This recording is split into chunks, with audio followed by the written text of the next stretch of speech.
ہمارے آقا صلی اللہ علیہ وآلہ وسلم کی یہ شان ہے. ہم بہت خوش نصیب لوگ ہیں. اللہ تبارک و تعالیٰ کا ہم پہ بڑا انعام ہے کہ اللہ نے ہمیں ایسا قائد عطا کیا, ایسا رہنما عطا کیا, ایسا رسول عطا کیا, ایسا آقا عطا کیا کہ ایسا قائد, ایسا رہنما, ایسی ہستی کسی کے پاس موجود ہی نہیں ہے.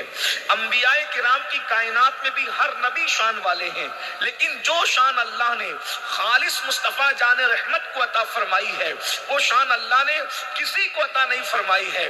آپ جتنی بھی جس کی شانیں سنتے ہیں, اللہ اکبر, آج میں حضور علیہ الصلوۃ و تسلیم کی ایک ہی شان بیان کروں گا.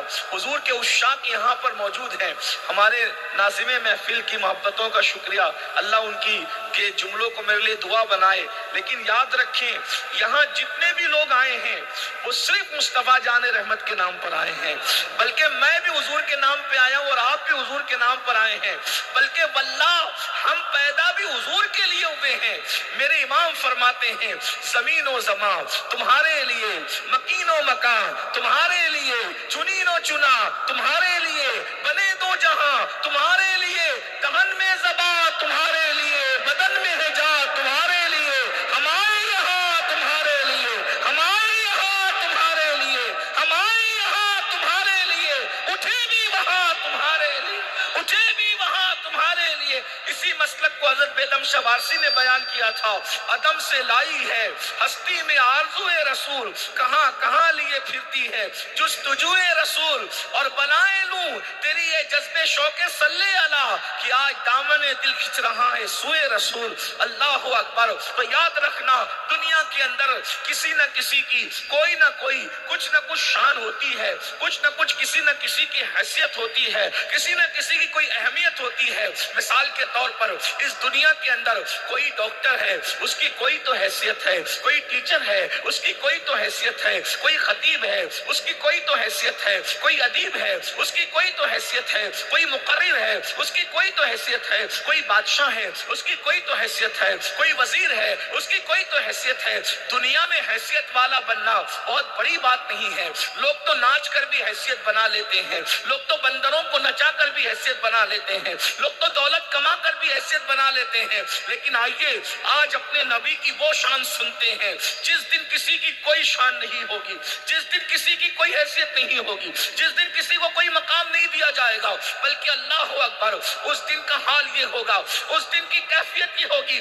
آپ ذرا غور سے سنتے جائیں تاکہ کلمہ کس کا پڑھتے ہو ان کی اہمیت دلوں میں پتہ چلے. اپنے جیسے بشر کا کلمہ نہیں پڑھا ہے, کسی بڑے بھیا کہلانے والے کا کلمہ نہیں پڑھا ہے, گاؤں کے چودھری کہلانے والے کا کلمہ نہیں پڑھا ہے. کلمہ تم نے جس کا پڑھا ہے اس نبی کی شان انبیاء کی کائنات انبیاء میں بھی اللہ نے کسی کو ان جیسی شان عطا نہیں فرمایا. کیا شان ہے ذرا سنو. ایک دن وہ آئے گا, ایک دن وہ آئے گا جس دن کے بارے میں اللہ فرماتا ہے مالکی یوم الدین, اللہ روز جزا کا مالک ہے. اس دن کسی کو کلام کرنے کی جرت نہیں ہے.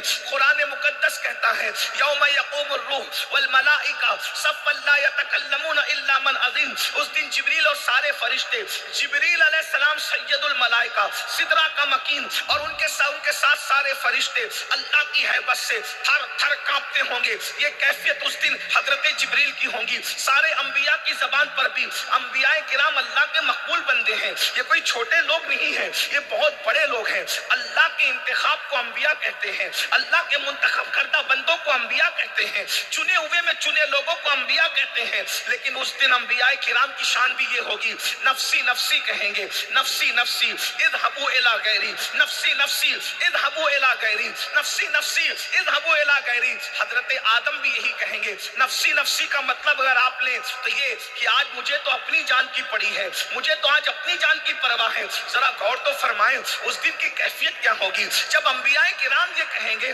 نفسی نفسی اذهبوا الى غیری. اور یہ کوئی مجبوری نہیں ہے, یہ کوئی ان کی بے عزتی نہیں ہے, بلکہ یہ ان کی شان ہے. اللہ کے خوف کی وجہ سے, اللہ کے ڈر کی وجہ سے, اللہ کی خشیت کی وجہ سے اگر کوئی نفسی نفسی کہتا ہے تو یہ بھی اس کی اپنی شان ہے, یہ بھی اس کا اپنا مقام ہے. ہم اس اعتبار سے دیکھتے ہیں. لیکن یاد رکھنا انبیاء کرام, جب انبیاء کی زبان پہ نفسی نفسی ہوگا تو آپ مجھے بتائیں کس کی اس دن کیا حیثیت ہوگی, اس دن کس کا کیا مقام ہوگا. لیکن اب آئیے کائنات کائنات کے ہر انسان کو پتا ہونا چاہیے کہ جب فرشتوں کو کلام کرنے کی جرت نہیں ہوگی، فرشتے تھر تھر کانپیں گے، حتیٰ کہ فرشتوں کا سید و سردار حضرت جبریل علیہ السلام خود بھی تھر تھر کانپ رہے ہوں گے۔ اس دن انبیاء کی زبان پہ نفسی نفسی ہوگا، کوئی اللہ کی بارگاہ میں حاضر ہونے کی ہمت اور جرت نہیں کرے گا، کوئی اللہ سے کلام کرنے کی ہمت اور جرت نہیں کرے گا۔ اس دن اللہ تمہارے اور میرے رسول کو وہ مقام عطا فرمائے گا کہ وہ مقام اللہ کسی کو عطا نہیں کرے گا۔ پہلے ان کی شہزادی کا ایک مقام سن لے، پھر اندازہ کر لینا جب بیٹی کو یہ مقام حاصل ہوگا تو بابا کو کیا مقام حاصل ہوگا۔ اسی دن جس دن کوئی کسی کا پرسان حال نہیں ہوگا، نہ ماں بیٹے کو پہچانے گی، نہ بیٹا ماں کو پہچانے گا، خون کے رشتے حرف غلط کی طرح مٹتے ہوں گے، خون کے رشتے خواب شرمندہ کی طرح ٹوٹتے ہوں گے۔ اللہ اکبر!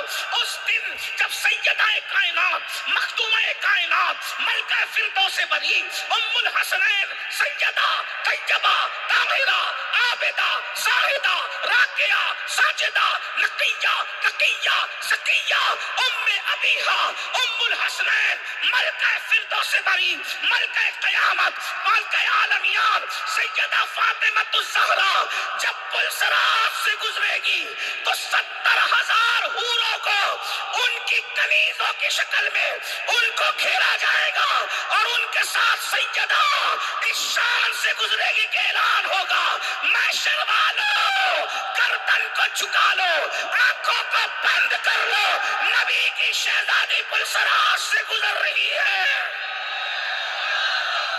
اس پر اندازہ کریں، جس کی شہزادی شان کی مالک ہوگی قیامت میں، جس کی بیٹی کو یہ مقام حاصل ہوگا، اس کے بابا کو اللہ کیا مقام عطا فرمائے گا۔ اب بابا کا مقام سنو، قرآن کہتا ہے وَمِنَ اللَّيْلِ فَتَهَجَّدْ بِهِ نَافِلَةً لَكَ۔ اے محبوب، آپ تہجد پڑھیں۔ ہائے ہائے، اللہ محبوب سے فرما رہا ہے حبیب آپ تہجد کا اہتمام فرمائیں۔ وَمِنَ اللَّيْلِ فَتَهَجَّدْ بِهِ نَافِلَةً لَكَ، آپ تہجد کا اہتمام فرمائیں۔ کس کو کہا جا رہا ہے؟ محبوب کو۔ محبوب آپ تہجد پڑھیں۔ اس سے پتا چلا کہ محبوب پر تہجد کی نماز فرض ہے۔ تو اللہ فرماتا ہے محبوب آپ رات کو، اس سے پتا چلا کہ تہجد صرف رات کو ادا ہو سکتی ہے، دن کو تہجد نہیں پڑھی جا سکتی۔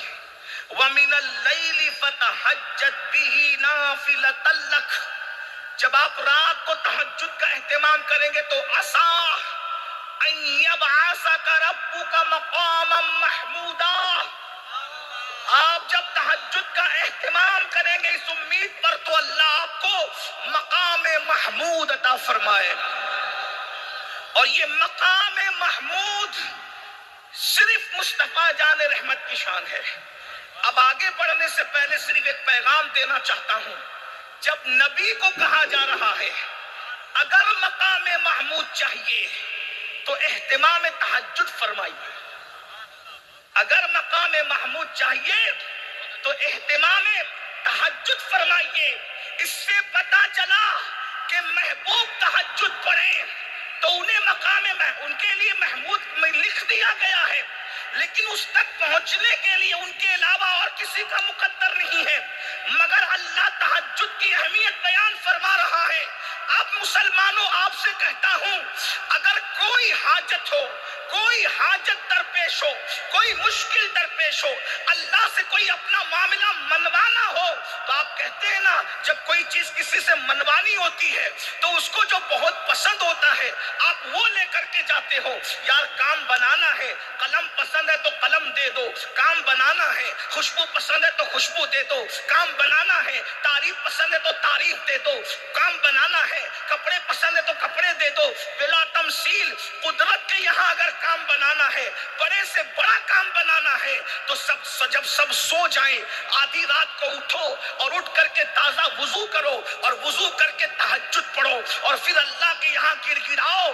انشاءاللہ آپ جو مراد مانگو گے اللہ وعدہ فرماتا ہے جب میرے بندے سو جاتے ہیں اور کوئی نماز پڑھ کے میری بارگاہ میں گر گراتا ہے، ہم اس کو مانگی ہوئی نہیں دیتے صرف، بلکہ جو مانگتا ہے مانگنے سے سوا عطا کر دیتے ہیں۔